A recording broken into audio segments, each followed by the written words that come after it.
Hello, everybody. Today we're going to be talking about Comc and buying vintage on Comc. And we're going to talk about the good, the bad, and the ugly.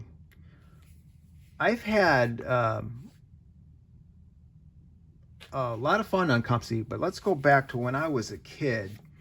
In probably 1994 through 1997. This was before eBay. This was before Comc. What I used to use is the sports card economizer, and it was like here's the back. It's like a classified ad booklet. There's 59 pages of different ads, and this is how I would buy, sell, and trade. Mainly just buy and trade. Although you would get so many classified ads you could run, I think just from the subscription you would get like a couple classified ads you could run too. So I would put a couple ads in, but mostly I would respond to other people's ads and do a lot of trading. And this was the days when postage wasn't super crazy, and so we would send boxes of like my team for your team kind of deals, and or if somebody's looking for all of a certain player, and then they would send you your favorite player or your favorite team back. And so I did a lot of that. Only regret is that I didn't buy more vintage commons, or not commons, but vintage singles. One of the problems is you had to trust people, and you didn't get to see anything. But like they would say, Joe Namath, excellent, plus, $25 for 68 tops, something like stuff like that. And here's a Reggie Miller rookie card, near mint, $12.50. You wouldn't get to see it. You just have to, trust the person or whatever. But this is from 1997. People would run full page ads about what they're selling, and there's classified ads for trading, stuff like that. Just really fun times. They don't do this anymore, which is unfortunate. But obviously, with eBay, and this must have been my last issue, subscription was $8 for a year, and you would get 3 free 35-word ads with each subscription. So it was a real fun community to be a part of, and I really enjoyed that. But nowadays, since this is not available anymore, we have eBay and Comc and stuff like that. You can go to shows, you can go to different Facebook groups or whatever, but I mainly use eBay and Comc. And today we're going to talk about Comc, and we're going to talk about the good, the bad, and the ugly buying cards on Comc vintage. So I've actually had a lot of good luck, or just positive results from Comc buying vintage. And you'd think, well, you can't really see the cards all too well, so there might be small flaws to the card that you just don't pick up on just from seeing the picture or whatever. I've got a couple of cards that I got from Comc from that I'm really happy with how they actually came back as.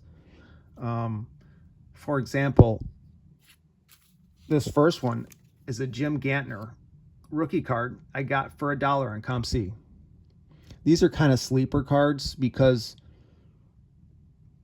a lot of collectors just send in, various cards that they're no longer interested in, and because they don't care.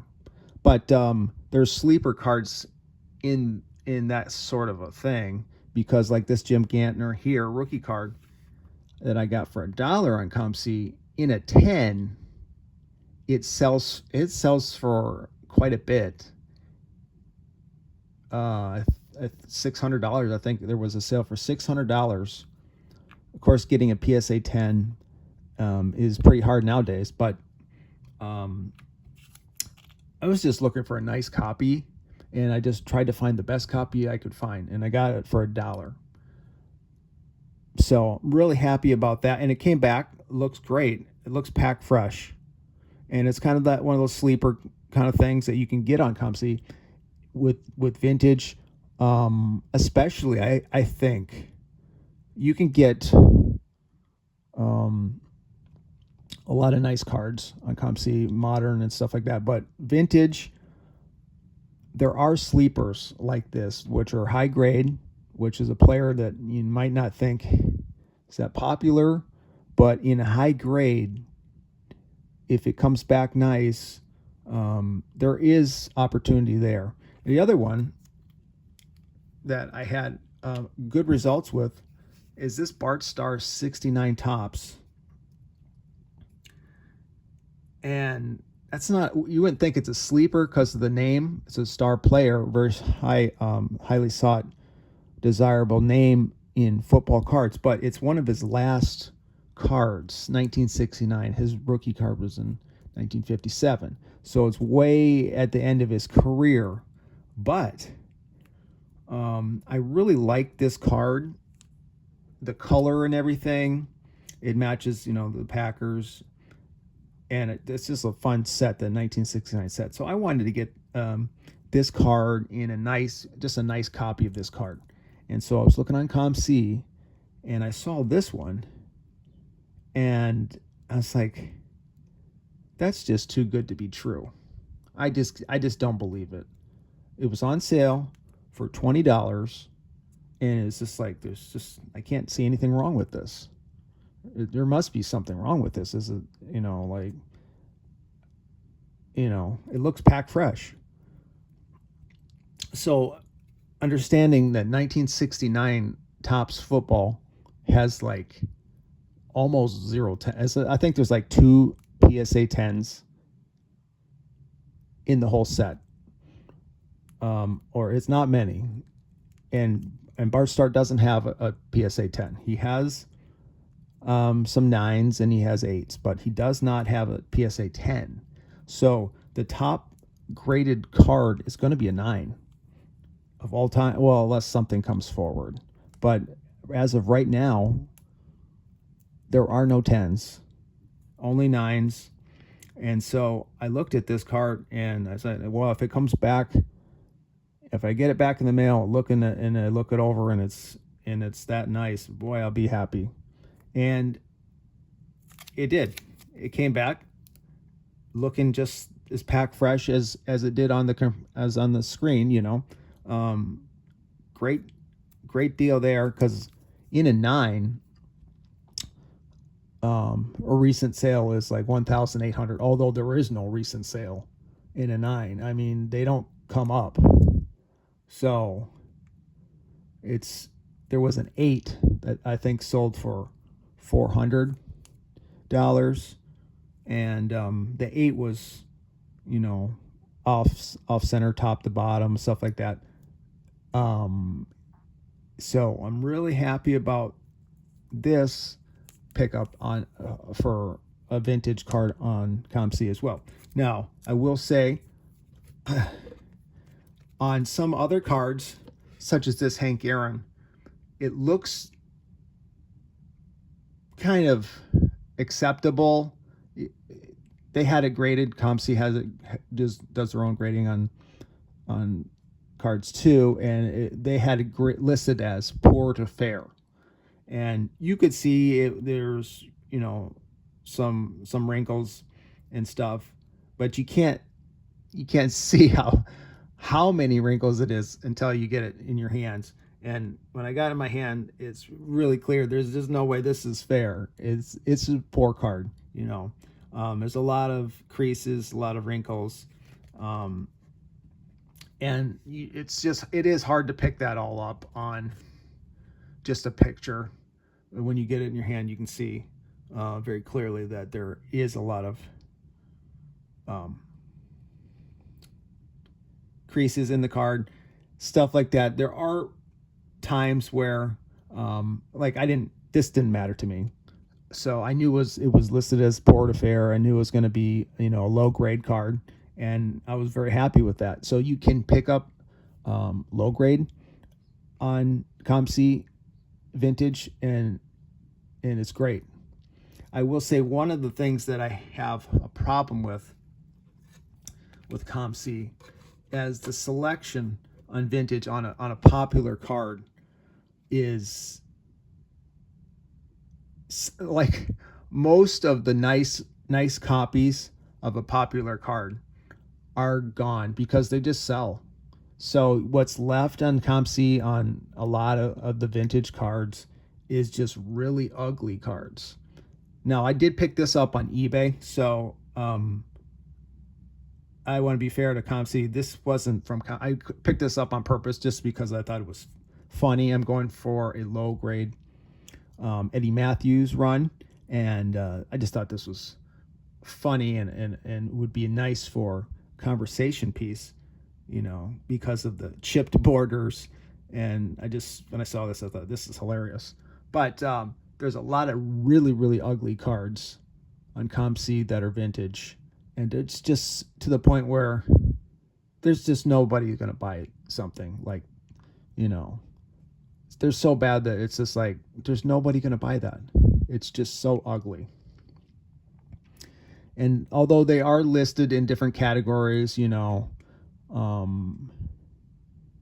all the poor ones are listed in their own category, so which is fine. If you don't want to look at those, you don't have to. But that's the one thing I would wish they would do more of is like specials for people to send in vintage cards to get more in their inventory, because they have cards in their inventory for a lot of the popular cards, but the ones that are left are not very good looking.